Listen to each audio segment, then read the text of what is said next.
মেলা আগে আমি একটা কথা কইছিলাম। কি কথা কইছিলাম মনে আছে তো? ওই যে কইছিলাম না যে আমার একটা অভ্যাস আছে। সেটা দোষ বলেন আর গুণ বলেন, যাই হোক আমার একটা অভ্যাস আছে। সেটা হলো আমি চেহারা দেখলেই মানুষের বাপের নাম কয়ে দিতে পারি। কইছিলাম মনে আছে না? তো ডেস্টিনিতে এখন তলে তলে কি চলতেছে? মূলত তলে তলে সবাই একমত হইয়া ঐক্যের সারিন্দা বাজাইতেছে। মানে সবাই এখন অ্যালাইন হইয়া ঐক্যবদ্ধভাবে একসাথে ডেস্টিনি 2000 লিমিটেডের পক্ষে একমত হইয়া এই সুরে গান গাইতেছে। তো এই যে সবাই এখন একমত হইয়া ডেস্টিনি 2000 লিমিটেডের পক্ষে গান গাইতেছে, এটাই তোমরা চাইছিলাম। মজাই মজা। আমরা ঠিক এই জিনিসটাই চাইছিলাম, সবাই রে ডেস্টিনি 2000 লিমিটেডের তলে আনতে চাইছিলাম, এবং সেই জিনিসটাই আমরা সাকসেসফুলি করতে পারছি আলহামদুলিল্লাহ। সবাই এখন ডেস্টিনি 2000 লিমিটেডের পতাকা তলে, ডেস্টিনি 2000 লিমিটেডের তলে আইতে বাধ্য হয়েছে, যার প্রমাণ গতকালকের পিএইচডি কনফারেন্স। এই কনফারেন্সে রফিকুল আমিন রে প্রধান অতিথি বানাইয়া ডেস্টিনি সেন্ট্রাল পিএইচডি ফোরামের দায়িত্বশীলরা একটা দারুণ মুন্সিয়ানার পরিচয় দিছে। আমি তাদেরকে ধন্যবাদ জানাই। মানে হেরা রফিকুল আমিন রে টান দিয়া হেগো দলে লয়া লইছে, মানে রফিকুল আমিন রে টান দিয়া হেগো লগে লয়া লইছে। বুঝতে পারছেন? এই চমৎকার এবং দারুণ দূরদর্শী নেতৃত্ব সুলভ সিদ্ধান্ত নেওয়ার জন্য ডেস্টিনি সেন্ট্রাল পিএইচডি ফোরামের সংশ্লিষ্ট দায়িত্বশীল সবাইকে আমি বিশেষভাবে ধন্যবাদ জানাই। ডেস্টিনি সেন্ট্রাল পিএইচডি ফোরামের জিগরি ভাইয়েরা, আপনাদের লাল সালাম, সেলুট। এখন প্রশ্ন হইল, এই পিএইচডি কনফারেন্স গতকালকে হইল কেন, এতদিন হইল না কেন? রফিকুল আমিন এবং আলহাজ মোহাম্মদ হোসেন সহ শীর্ষ কর্মকর্তারা যেদিন কারাগার থেকে মুক্তি পাইছেন তার পরের দিনই তো এই কনফারেন্স হওয়ার কথা। তাহলে এই পিএইচডি কনফারেন্সটা এতদিন হইল না কেন, এত দেরি হইল কেন? তাইলে কি আমগো এই পিএইচডি ফোরামের যে জিগরি ভাই বেরাদার যারা আছেন, তাগো কি আন্তরিকতার কোনো ঘাটতি ছিল? না, পিএইচডি ফোরামের দায়িত্বশীলদের আন্তরিকতার কোনো ঘাটতি ছিল না। তাইলে সমস্যা কই ছিল? সমস্যা ছিল এই পিএইচডি ফোরামের অস্তিত্বই স্বীকার করা হয় নাই। এই পিএইচডি ফোরামের কোনো স্বীকৃতি দেওয়া হয় নাই। তো এই পিএইচডি ফোরাম নিয়ে আমগো শৈশবে কি কইছিল মনে আছে আপনাকেও? শৈশবে ওই যে এই 27শে ডিসেম্বর 2024 একটা লাইভ কইরা আমগো শৈশবে পিএইচডি ফোরামের এই দায়িত্বশীল করে লইয়া কি কইছিল মনে আছে তো? শোনেন। এরা কারা? এরা হলো আপনারা একজনের মানে কি পিএইচডি ফোরামের প্রেসিডেন্ট বলেন। এর প্রেসিডেন্ট বানাইছে কে? আমিনুল ইসলাম। কবে কবে পিএইচডি ফোরামের ইলেকশন কবে হলো? কে বানাইছে প্রেসিডেন্ট? আরেকজন আছে দেখি উপস্থাপনা করে, ওয়াসিম। তো শৈশব বুঝছেন তো এই পিএইচডি ফোরাম কি? বুঝছেন তো এই পিএইচডি ফোরামের সভাপতি আমিনুল ইসলাম কেডা? হেরা সভাপতি কেডা বানাইছে বুঝছেন তো? জাউরামি বাদ দিয়া পিএইচডি ফোরাম রে কাম করতে দেন। পিএইচডি ফোরাম পিএইচডি করে লেগে কাম করুক। আপনারা এমন মানুষ, আপনারা এমন করে লেগে ইয়া করেন, পিএইচডি ফোরামের পিছে লাগেন কে? এই পিএইচডি ফোরাম সেই পিএইচডি ফোরাম যেই পিএইচডি ফোরামের লগে এখন রফিকুল আমিন ভাই মিটিং করে। এই পিএইচডি ফোরাম সেই পিএইচডি ফোরাম যেই পিএইচডি ফোরামের লগে বাংলাদেশের সিংহভাগ পিএইচডি ঐক্যবদ্ধ আছে। এই পিএইচডি ফোরাম সেই পিএইচডি ফোরাম যে পিএইচডি ফোরামের লগে আমরা বাংলাদেশের লাখ লাখ ডিস্ট্রিবিউটররা তাদের সিদ্ধান্ত এবং তাদের নেতৃত্বের সাথে একতাবদ্ধ আছি। তো এই পিএইচডি ফোরামের লগে তামসা এইসব বাদ দেন। বাদ দিয়া হাতের কামটা আপনি করেন, নিজের কাম নিজে করেন। বুঝছেন নি? এতদিন রফিকুল আমিন রে লইয়া আপনি লাফাইছেন, এখন রফিকুল আমিন রে লইয়া পিএইচডি ফোরামের জিগরি ভাইয়েরা লাফাইব। জ্বালা জ্বালা, আপনাকে অন্তরে জ্বালা, বুঝি তো আমরা বুঝি। এইবার পিএইচডি ফোরামের জিগরি ভাই যারা আছেন, আপনাকে উদ্দেশ্যে কিছু কথা কই। আপনারা এটা মনে করেন না যে আপনি করে খুব আনন্দের সাথে দায়িকা লইয়া হেরা লিয়াজো করতেছে। আপনাকে লগে অ্যাকচুয়ালি লিয়াজো করতে সবাই বাধ্য হইছে। আপনাদের লগে যে একটা বিশাল নেটওয়ার্ক আছে এবং ডিস্ট্রিবিউটরদের একটা বিশাল নেটওয়ার্ক যে আপনাদের সমর্থন দিতেছে, সেই ডাহারা বুঝছে পরে প্রথম 2 মাস একটু লাফাইছে, আপনাদের তো স্বীকারই করে নাই। এই পিএইচডি ফোরাম, এই ফোরাম, হেগরে কোনো পাত্তাই কিন্তু এতদিন দেয় নাই। কিন্তু যখন দেখছে যে আসলে পিএইচডি ফোরাম একটা ফ্যাক্ট, হেগুলোকে লিয়াজো না করে, হেগুলোকে মিউচুয়াল না করলে বিপদ, ওই তখনই কিন্তু আপনাদের লগে এই লিয়াজোর চেষ্টা তদবির হয়েছে আর কি, বুঝছেন নি? তাহলে এখন আপনারা যত বড় আপনাকে নেটওয়ার্কটা যত বড় করবেন, ততই কিন্তু আপনাকে কোমর আরো শক্ত হইব। আর যতই আপনাকে কোমর শক্ত হইব, ততই আপনাকে স্বীকৃতি আরো বেশি করে দিতে হইব, বুঝছেন নি পিএইচডি ফোরামের জিগরি ভাইরা? আপনাকে নেটওয়ার্ক যত বড় হইব, ততই দেখবেন সবাই আপনাকে হিসাব করে কথা কইতে হইব। আর এই নেটওয়ার্ক বড় করার একটা অন্যতম মাধ্যম হইতেছে মিটিং। আপনারা এখন থেকে দয়া কইরা সপ্তাহে একদিন, সাপ্তাহিক অথবা 15 দিনে একদিন, মানে পাক্ষিক, অথবা মাসে একটা হইলো পিএইচডি মিটিং শুরু করে দেন। দেখবেন খেলা কিন্তু আরো জমে যাইব। আপনাকে টিমটারে, আপনাকে নেটওয়ার্কটারে যত বেশি শক্তিশালী করবেন, তত বেশি আপনারা শক্তিশালী হইবেন। টিমটা যত যত বড় হইব, ততই আপনি করে হিসাব করে সবাই কথা কইব, বুঝতে পারছেন? তো আপনি করে এই যে আবার যে ডাকাডাকি বাইশ, এটার আরো একটা কারণ আমি খুঁজে বের করছি। এই যে গত কয়েকদিন আগে আমাদের হাইকোর্ট অ্যাপয়েন্টেড চেয়ারম্যান জনাব প্রশান্ত ভূষণ বড়ুয়ার লগে আপনারা যে একটা প্রোগ্রাম করলেন, এরপরে উনি যে কখন কইলো যে আমি এখন পিএইচডি করে লইয়া মাসে একটা মিটিং করবো না, কতদিনে যেন কইলো আর কি, যে উনি পিএইচডি করে লইয়া একটা মিটিং শুরু করব। এই কথা শোনার পরেই কিন্তু অনেকের চান্দি চুন্দি গরম হয়ে গেছে, যার কারণে আপনারা প্রশান্ত ভূষণ বড়ুয়ার লগে মিটিং করবেন, এই জিনিসটা থেকে একটা মানে চেষ্টা তদবির একটা টেনশন শুরু হয়ে গেল অনেকের। তখন এই অনেকে কিন্তু আপনাকে লোকে ডাকাডাকি করে মিটিং শুরু করলো, বুঝতে পারছেন?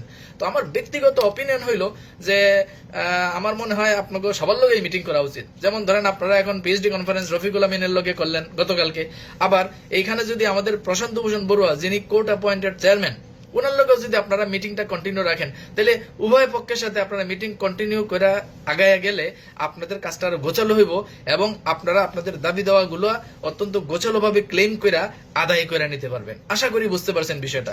যাই হোক, বাকিটা আপনাকে বিবেচনা।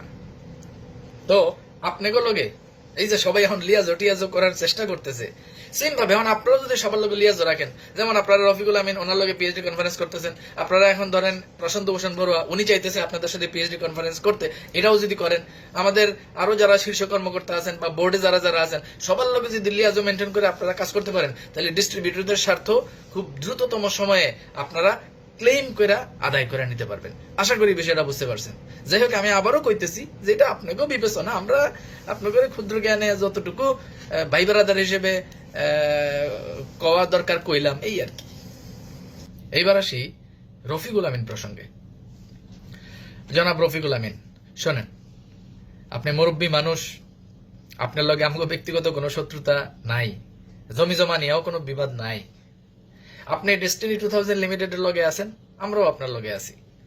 আপনি যদি ডেস্টিনি 2000 লিমিটেডের লগে না থাকেন, তাহলে আমরাও আপনাদের লগে নাই। এটাই হলো অঙ্গ কথা, কথা পরিষ্কার। তো যাই হোক, দেরিতে হইলেও আপনি ডেস্টিনির পিএইচডি করে মিটিং টিটিং শুরু করছেন, ডেস্টিনি 2000 লিমিটেডের কার্যক্রমের সাথে নিজেরা সম্পৃক্ত করছেন, এই জন্য আপনারে ধন্যবাদ। আর গত পিএইচডি মিটিং এ আমরা যেটা দেখলাম যে আপনি একটা বিজনেস প্ল্যানও শেয়ার করছেন, তো সমস্যা নাই। মার্কেটিং প্ল্যান তো আমাদের কাছে কোনো গুরুত্বপূর্ণ ইস্যু না। মার্কেটিং প্ল্যান ডাজেন্ট ফ্যাক্ট, আমগো ফ্যাক্ট হলো ডেস্টিনি 2000 লিমিটেড চালু করতে হইব। এখন মার্কেটিং প্ল্যান আশরাফুল আমিন ওনার মার্কেটিং প্ল্যান হোক, আপনার মার্কেটিং প্ল্যান হোক, আর যার মার্কেটিং প্ল্যানই হোক, যার মার্কেটিং প্ল্যান বেস্ট, সেই মার্কেটিং প্ল্যান লয়ে আমরা ব্যবসা করবো। মার্কেটিং প্ল্যান ডাজেন্ট ফ্যাক্ট, আমগো ফ্যাক্ট হলো ডেস্টিনি 2000 লিমিটেড চালু করতে হইব। এটাই হলো আমাদের চাওয়া। তো আমরা আশা করতেছি আপনি এখন ডেস্টিনি 2000 লিমিটেডের কার্যক্রম আরো গতিশীল করার লেগা যা যা পদক্ষেপ নেওয়া দরকার নেবেন এবং ডেস্টিনি 2000 লিমিটেডের কার্যক্রম গতিশীল করার লেগা সকল ধরনের সহযোগিতা করবেন এবং আমগো এই চাওয়াটা আশা করি আপনি মেনে নেবেন এবং আমাদের কোম্পানি ডেস্টিনি 2000 লিমিটেডকে দ্রুততম সময়ে চালুর জন্য আপনি যথাযথ সহযোগিতা আমগরে করবেন, এই আশাবাদ আমরা ব্যক্ত করতেছি। এবার আসি গতকালকের পিএইচডি কনফারেন্সে আপনার একটা বক্তব্যের বিষয়ে একটা আলোচনা নিয়ে। তো তার আগে আপনি কি বক্তব্যটা দিচ্ছেন এটা আমরা একটু শুনে আসি।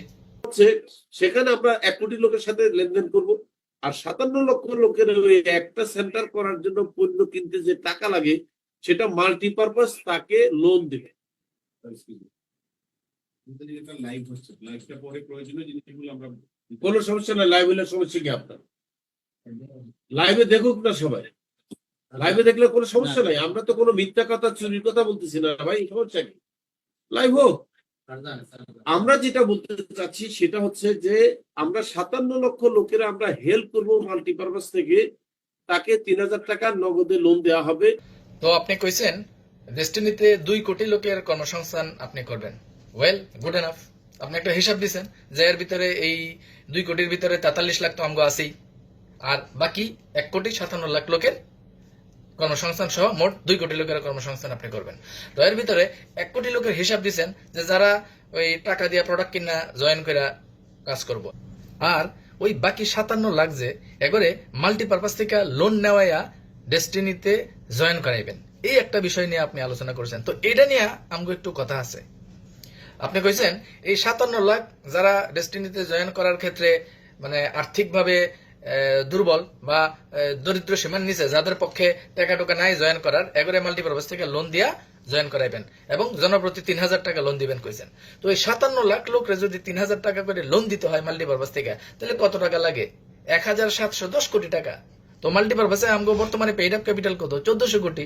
এর মধ্যে সম্ভবত 1380 কোটি মনে হয় আমরা বিচ্ছা লাইছি, তা আছে তো আর মাত্র মনে হয় 20 কোটি টাকার মতো। তাহলে আপনি 1710 কোটি টাকা আপনি যদি সমবায় মন্ত্রণালয় থেকে নতুন কইরা অনুমোদন, শেয়ারের অনুমোদন না পান, তাহলে আপনি এই 57 লাখ লোকরে 3000 করে লোন কেমনে দিবেন? আর বর্তমানে ডেস্টিনি মাল্টিপারপাসের কি অবস্থা? 2022 সালের বিচারিক রায়ে কি হয়েছে? এই মাল্টিপারপাসকে বিলুপ্ত কইরা সকল সম্পদ বিক্রি কইরা এই মাল্টিপারপাস বন্ধ করে দেওয়ার রায় দিছে না আদালত। এরপরে এখন রিভিউ পিটিশন এবং সামগ্রিক কোনো বিষয় যেগুলো আছে এগুলো কমপ্লিট না করলে ওই পূর্বের রায় তো বহাল আছে। তাহলে এই পরিস্থিতিতে সমবায় মন্ত্রণালয় মাল্টিপারপাসে আবার নতুন করে শেয়ারের অনুমোদন দিব বলে কি মনে হয়? সামগ্রিক প্রেক্ষাপটে তো মনে হয় যে এটা সম্ভব না। তাইলে এই নতুন ব্যক্তিদেরকে 3000 করে লোন দিবেন, এটা আসলে কিভাবে সম্ভব? এটা আমগো বুঝে আইলো না। কথা আরো আছে কারণ এই যে 57 লাখ লোকরে যদি এখানে লোন দিতে চান, তো সমবায় আইন অনুযায়ী এদের প্রত্যেককে সদস্য বানাইতে হবে। তো এই 57 লাখ লোকরে সদস্য না বানাইলে তো এবারে লোনও দিতে পারবেন না। তার মানে সমবায় যদি শেয়ারের অনুমোদন নতুন করে দেয়ও, তারপরেও এই 57 লাখ লোকরে লোন দিতে গেলে এগরে আগে সদস্য বানাইতে হইব। তো এগরে প্রত্যেকে 500 টাকা দিয়ে মাল্টিপারপাসের সদস্য হইতে হইব না ডিএমসিএসএল এর। কথা আরো আছে, ধরেন এরা সদস্য চাইলেই তো আর হওয়া যাব না। যেমন সমবায় আইন অনুযায়ী মাল্টিপারপাসের সদস্য হওয়ার সিস্টেমটা কি?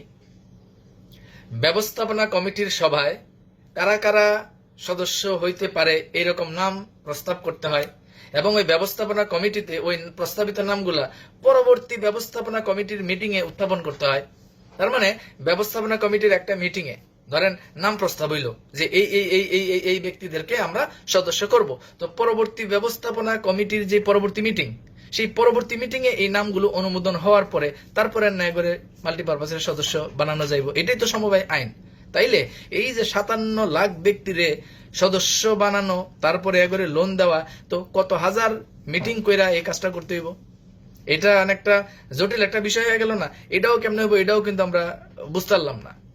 তাইলে এখন দেখেন আপনি যে প্ল্যানের কথা কইলেন, এই 57 লাখ লোক রে আপনি এই প্ল্যান অনুযায়ী ইনভলভ করতে গেলে মাল্টিপারপাস থেকে সমবায় অধিদপ্তর বা সমবায় মন্ত্রণালয় যাই বলেন, সেখান থেকে আগে ডেস্টিনি মাল্টিপারপাসের নামে নতুন করে আরো 1710 কোটি টাকা শেয়ার অনুমোদন নিতে হইব। শুধু তাই না, এরপরে এই 57 লাখ ব্যক্তিরে মাল্টিপারপাসের সদস্য বানাইতে হইব। এরপরে এই 57 লাখ ব্যক্তি যে সদস্য হইব, ব্যবস্থাপনা কমিটির মিটিং এ তো এগুলো অনুমোদন, সমবায় আইনের নিয়ম তো এটা। ব্যবস্থাপনা কমিটির মিটিং এ নাম প্রস্তাব হবে, পরবর্তী মিটিং এ এটা চূড়ান্ত হবে। মানে আগের মিটিং এ নাম প্রস্তাব হবে, পরের মিটিং এ চূড়ান্ত হবে, আগের মিটিং এ নাম প্রস্তাব হবে, পরের মিটিং এ চূড়ান্ত হবে। তো এরকম করতে করতে করতে করতে কত হাজার মিটিং কইরা এরপরে এই 57 লাখ লোকের সদস্য বানাইতে হইব। আপনি যদিও কেছেন যে 2030 সালের ভিতরে নাকি আপনি সব করে নেবেন, তো এটা আসলে কিভাবে হইব এটা আমগো বুঝে আইলো না আর কি। আমগো ক্ষুদ্র জ্ঞান, তো আমগো জ্ঞান কম। আশা করি আপনি এটা একটু ব্যাখ্যা বিশ্লেষণ আমগরে করে বুঝাইবেন আর কি। শোনেন জনাব রফিকুল আমিন, আপনি মুরব্বী মানুষ, আমগো বাবার বয়সী, আমরা আপনার ছেলের বয়সী, তো আপনারে মানে শত্রু আমরা মনে করি না, যদিও আপনি হয়তো বামগরে শত্রু জ্ঞান করেন। শোনেন, আমরা আপনার শত্রু না, আমরা হইলাম আপনার শুভাকাঙ্ক্ষী। কথাটা কেন কইতেছি কই আপনারে। এই যে বিভিন্ন সময় এই বিভিন্ন ভাবে এই যে আপনি যে বিভিন্ন বক্তব্য দিতেছেন, এর ভিতরে অনেক বক্তব্য যেগুলো আছে যেগুলা কিন্তু আমাদের যুক্তিতে কিন্তু মিলতেছে না। তো আমরা যারা চিপা চাপা দিয়ে ঘুরি, চিপা চাপায় চলাচল করি, আমরা না হয় কম বেশি অনেক কিছু ধরতে পারি, কিন্তু যারা সাধারণ বিনিয়োগকারী এরা তো এইসব কিছু বুঝে না। তো এগরে এই তথ্যগুলো দেন, এই তথ্যগুলো দিয়া মানে দয়া করে এগরে আর বিভ্রান্ত করেন না। আর আপনি মুরব্বী মানুষ, আমরা আপনার শত্রু জ্ঞান করি না। এই যে আমরা আপনার এই ধরনের আলোচনা এগুলো আমরা করি এই লিগা করি যে আপনি জানি মনের অজান্তে কোনো ভুল করে আবার জানি কোনো বিপদে না পড়েন। কথাটা এই লিগা কইলাম যে ডেস্টিনির 45 লাখ লোকের 90 লাখ চোখ আপনারা দেখতেছে, এবং শুধু তাই না, সারা বাংলাদেশের সমস্ত কিছু আপনি তো এটা বুঝেন, আপনি ইন্টারনাল অনেকগুলো বিষয় বুঝেন, আপনারা তো সবাই হ্যাজাক লাইট দিয়ে মনিটরিং করে দেখতেছে যে আপনি কই কি করেন না করেন, কোন জায়গায় কি করেন না করেন। এবং সর্বশেষ বাংলাদেশ ব্যাংকের যে বিজ্ঞপ্তিটা দিছে গতকালকে দেখছেন, এই যে এই বিজ্ঞপ্তি, এগুলো তো আসলে কোনো কাকতালীয় বিষয় না, এগুলো তো আমার ধারণা এগুলো 100টায় গাথা। আর আপনি এই যে মিডিয়াতে এই যে লাইভে এই বক্তব্যগুলো যে দিতেছেন, এগুলো তো অনেকগুলো বিষয় কোট করার মতো। এই যে আপনি পিএইচডি কনফারেন্সে এই যে পাশে থেকে একজন ভদ্রলোক কিন্তু আপনারা কইছিল যেটা লাইভ হইতেছে আপনি সাবধানে কথা কন, তো এরা কিন্তু সঠিক কথাই কিন্তু কইছিল। এই যে আপনি যে অনেকগুলো কথা কইতেছেন লাইভে, অনেকগুলো কথা এগুলো কিন্তু কোট করার মতো, এবং এগুলা কোট করে চাইলে যে কেউ কিন্তু আপনার বিপদে ফেলাই দিতে পারে, আপনার তো শত্রুর অভাব নাই। তো এই জন্য আমি আপনারা অনুরোধ করব, আপনি দয়া করে এরকম মিডিয়াতে এই ধরনের বক্তব্য দিয়েন না, দিলে এগুলো আপনার বুমেরাং হইতে পারে এবং আপনার শত্রুপক্ষ আপনার এই বক্তব্যগুলো বা আপনার এই ভিডিও ক্লিপগুলো কাজে লাগাইয়া আপনার অনেক ক্ষতি করতে পারে। আমরা আপনার ক্ষতি চাই না, আপনি আমাদের শত্রু জ্ঞান করেন, কিন্তু অ্যাকচুয়ালি আমরা আপনার ভালোর লেগে এই কথাগুলো কই। আর ওই যে বেকুব যেগুলো আছে, আপনার যে বেকুব অনুসারীগুলো আছে, এইগুলাই আপনারে ডুবাইতেছে, এগুলাই আপনারে ডুবাইবো। তো এই ধরনের বক্তব্য পাবলিকলি যেই বক্তব্যগুলো আপনি দেন, এর ভিতর থেকে অনেকগুলো বক্তব্য হয়তো বা আপনার আইসা পড়ে যেগুলা আপনার বিপদ বা ক্ষতির কারণ হইতে পারে। দয়া করে এই বিষয়টা বিবেচনা করেন। তো যাই হোক, আপনি মুরব্বী মানুষ, আমরা ক্ষুদ্র জ্ঞানে যতটুকু মনে হয়েছে শুভাকাঙ্ক্ষী হিসেবে আপনারে কইলাম, এখন বাকিটা আপনার বিবেচনা। তো এবার আসি আবার আমগো শৈশব প্রসঙ্গে। আপনারা তো জানেন শহীদ সাহেব আমার খুব প্রিয়, হেভি প্রিয় একজন মানুষ, আমার মহব্বতের একজন মানুষ, ওনারা আমি হেভি মহব্বত করি, যার কারণে বারবার খালি বারে বারে ওনার দিকে ফিরে আসি আর কি। তো আমগো প্রিয় শহীদ সাহেব সম্পর্কে এবার আবার ফিরে আসি ওনার প্রসঙ্গে। তো গত ভিডিওতে শহীদ সাহেব আর রফিকুল আমিনের একটা ভিডিও ক্লিপ সম্বলিত একটা ভিডিও দিছিলাম, আপনারা অনেকে দেখছেন মনে হয়। তো ওই যে মাল্টিপারপাসের ওইটা আর কি, যে 2000 লিমিটেড মাল্টিপারপাসের কাছ থেকে লোন নিছে কি নেয় নাই। শহীদ সাহেব কইছে 2000 লিমিটেড মাল্টিপারপাসের কাছ থেকে টাকা নিছে, মানে মাল্টিপারপাস 2000 লিমিটেডের কাছে টাকা পায়। আর রফিকুল আমিন উনি বলছে যে মাল্টিপারপাস 2000 লিমিটেডের কাছে টাকা পায় না, এরকম একটা ভিডিও দিছিলাম, দেখছেন মনে হয়। তো এরপরে দেখলাম আমাকে শহীদ সাহেবে আবার একটা কমেন্টও করছে যে আসলে হের বক্তব্য ভুল, মানে রফিকুল আমিন যেটা বলছেন ওইটাই সঠিক, হের বক্তব্য ভুল। তো শহীদ সাহেব, জীবনে এই প্রথম আমি আপনার লগে একমত হইলাম, তাও আবার কইলেন আপনার নাকি ভুল হয়েছে। আমার ভুল হয়েছে, ক্ষমা করে দেন। আমার ভুল হয়েছে, ক্ষমা করে দেন। আমার ভুল হয়েছে, ক্ষমা করে দেন। তো শহীদ সাহেব, কার কথা শুদ্ধ আর কার কথা ভুল, এটা আপনি আমি বা আমরা কেউ কর তো দরকার নাই। একটা নিরপেক্ষ অডিট হইলেই তো কার কথা সত্য কার কথা মিথ্যাটা প্রমাণ হয়ে যায়। আপনি হুদাই নিজের উপরে নিজের দায় নিতে যান কে? হুদাই সরি কয়ালান কে? Sorry sorry sorry sorry sorry. আমি যত দূর জানি আর কি, আমরা যত দূর তথ্যপত্র আমরা পাইছি আর কি, যে আসলেই ডেস্টিনি মাল্টিপারপাস ডেস্টিনি 2000 লিমিটেডের কাছেও টাকা পায়, আবার ডেস্টিনি ট্রি প্ল্যান্টেশন ও ডেস্টিনি 2000 লিমিটেডের কাছে টাকা পায়। যাই হোক, এই যে Destiny 2000 limited, Destiny tree plantation আর ডেস্টিনি মাল্টিপারপাস, এই তিনটে অ্যাকাউন্টের একটা কঠিন নিরপেক্ষ অডিট করলেই তো প্রমাণ হয়ে যায় কে কার কাছ থেকে কত টাকা পায়। তো এটা লইয়া ব্যক্তিগত কোনো স্টেটমেন্ট সরি মরি কয়া তো শৈশব কোনো লাভ নাই। তো এইবার আসি আমগো বিনিয়োগকারীদের প্রসঙ্গে। বিনিয়োগকারী ভাই বেড়াদার যারা আছেন, আপনারা বর্তমানে ডেস্টিনের এই পরিস্থিতি কিছুই বুঝতেছেন না, মানে চান্দির উপরে দেওয়া যাইতেছে অনেকের আর কি। ওই যে বিভিন্ন ভাবে বিভিন্ন জন জিগাইতেছে ক্যা হো রাহা হে, মানে বিনিয়োগকারীরা আপনারা বুঝতে পারতেছেন না আসলে কি করবেন। সবার অবস্থা হইলো যে এখন তাহলে করুন কি, কই যাইতেছে পরিস্থিতি কোন দিকে। ভাই বিনিয়োগকারী হিসেবে আমাদের কাজটা খুব সিম্পল। মানে বিনিয়োগকারী হিসেবে আমাদের কাজটা হলো কি, আমরা সব সময় বিরোধী দলের ভূমিকা পালন করব। বিরোধী দলের ভূমিকাটা কি আসেন একটু ব্যাখ্যা করি। 2012 সালের আগে ডেস্টিনিতে কোনো বিরোধী দল ছিল না, যার কারণে ক্ষমতার চেক অ্যান্ড ব্যালেন্স ছিল না। তো আমরা এখন থেকে সেই বিরোধী দলের ভূমিকা পালন করব। তো বিরোধী দল মানে কি, ডেস্টিনির বিরুদ্ধে কাজ? জি না ভাই। একটা উদাহরণ দেই, ধরেন এই যে মহান জাতীয় সংসদে বিরোধী দল যে যায়, তো এই বিরোধী দল কি দেশের বিরুদ্ধে? না, তারা সরকারকে চেক অ্যান্ড ব্যালেন্সে রাখে। তো এই যে আমরা যারা বলতেছি আমরা বিরোধী দলের ভূমিকা রাখবো, আমরা তো ডেস্টিনির বিরুদ্ধে না, আমরা জাস্ট ক্ষমতারে চেক অ্যান্ড ব্যালেন্স করব আমাদের সমালোচনা দিয়া, যৌক্তিক সমালোচনা দিয়া।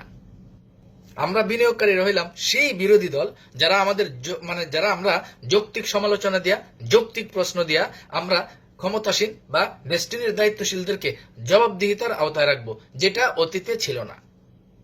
আমরা সব সময় ক্ষমতাকে প্রশ্ন করব, আমরা যৌক্তিক সমালোচনা করব।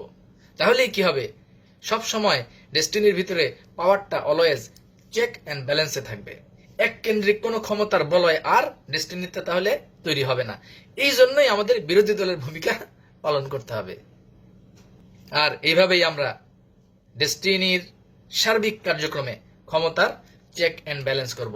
বিনিয়োগকারী হিসেবে এটাই আমগো ভূমিকা হওয়া উচিত। বুঝছেন নি ভাইজানেরা? একটা জিনিস মনে রাখবেন, ক্ষমতাকে সব সময় প্রশ্নের উপরে রাখতে হয়, ক্ষমতাকে সব সময় জবাবদিহিতার আওতায় রাখতে হয়, নয়তো ক্ষমতা ফ্যাসিস্ট হয়ে ওঠে।